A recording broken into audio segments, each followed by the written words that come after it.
Okay, this is a circles question from the CCEA AS1 practice paper. So the question says a circle has an equation x squared plus y squared minus 16x plus ay plus 20 equals 0 and a radius 45. Now I'm going to do this first using a method that very few people will teach anymore. So if you don't use this method or if you don't like it, just skip on to the next bit where I'll be using completing the square. But the first method uses this fact, which very few people teach, as I just said.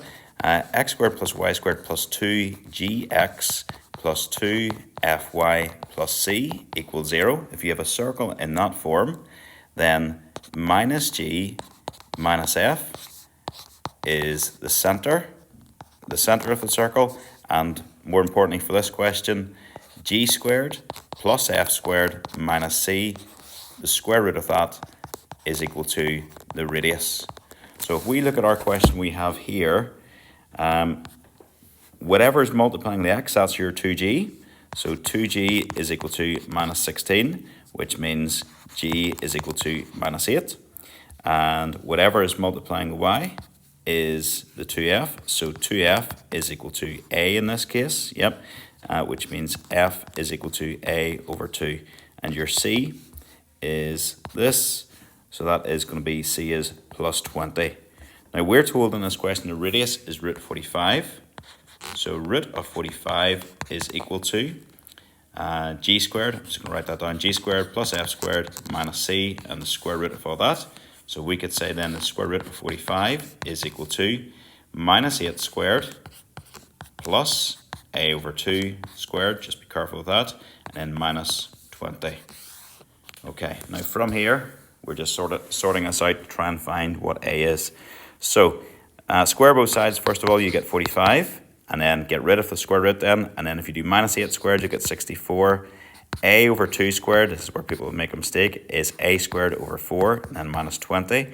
Let's sort that out again. You have 45 then is equal to, that's going to be 44 plus a squared over 4. Bring the 44 across, you'll have 45 minus 44 is equal to a squared over 4.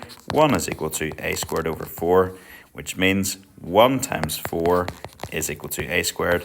A squared is equal to 4, which means your a is equal to plus or minus the square root of 4, which means a is equal to plus or minus 2 as required, because they said show that a is equal to 2 or minus 2. Okay, now, why have I wasted my time doing that? It's so few people will like it anymore, but I do think that's a nice, easy way of doing that question.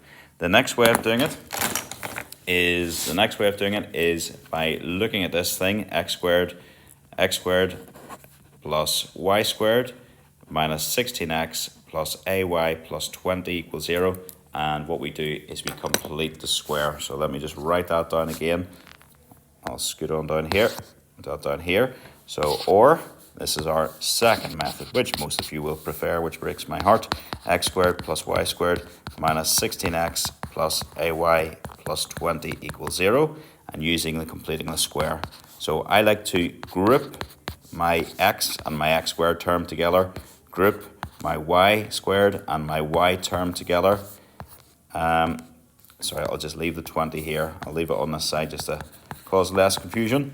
And then we're going to complete the square. So if we complete the square in here, this becomes x minus 8 squared.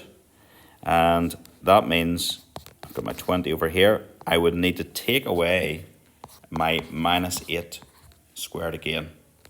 Okay, and this bit here, if I complete the square for this, add in half the coefficient of the y, so that means it's going to be plus a over 2, then that's squared, but then that needs to be taken away again as well, squared away again. So that means you've got x minus 8 squared plus y plus a over 2 squared.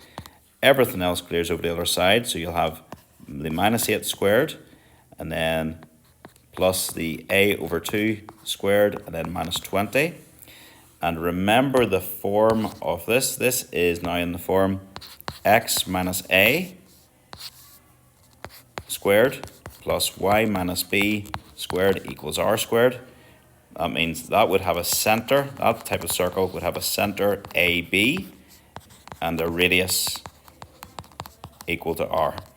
So in this case, the radius, which remember was root 45, so therefore for ours, root 45 would be equal to the square root again, and it's exactly the same as what I have just done earlier on, so I'll go through that again very, very quickly.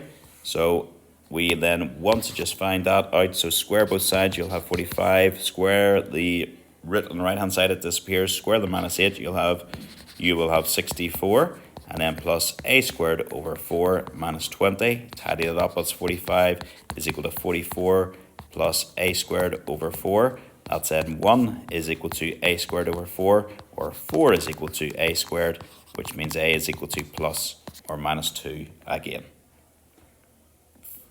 Okay, last part of this question, have a look at this, let me see. Okay, it tells me when a is equal to minus 2, a circle has equation, this, the line y equals 2x is a tangent to the circle and it touches at the point B and 2B. Find the value of B. So, if this is a tangent, what we can do, we can sub it into, sub y equals 2x into the equation. So we're just going to say sub y equals 2x into the circle. Just say into the circle. So you're going to have x squared plus, instead of y, we're writing 2x, minus 16x minus 2y, and our y, remember, is 2x plus 20 is equal to 0. So we're going to sub that in. You're going to get x squared plus 2x all squared will be 4x squared minus 16x minus 4x plus 20 equals 0, which means 5x squared minus 20x minus 20x plus 20 equals 0. Divide through by 5 again to cancel down for x squared minus 4x plus 4 equals 0, which factorizes to be x minus 2 squared equals 0, which means, and I wasn't expecting to get the value of x here, but happy days we've got our x value is equal to 2. Okay, so we have found what our b is. So that means we've got x equals 2, and then when x equals 2, y equals 2 times 2 then, so y equals 4. So all we had to do is find our value of b. Anyway, we didn't have to find that coordinate. I could forget about that bit. Not needed. We'll get rid of that. We don't need to do that. So all we need to do is find your point. You will need to find b, where your point was this. So just say, i.e. b is equal to 2. There's one way of doing it. And that is a pretty good way of doing it, pretty quick. Happy days.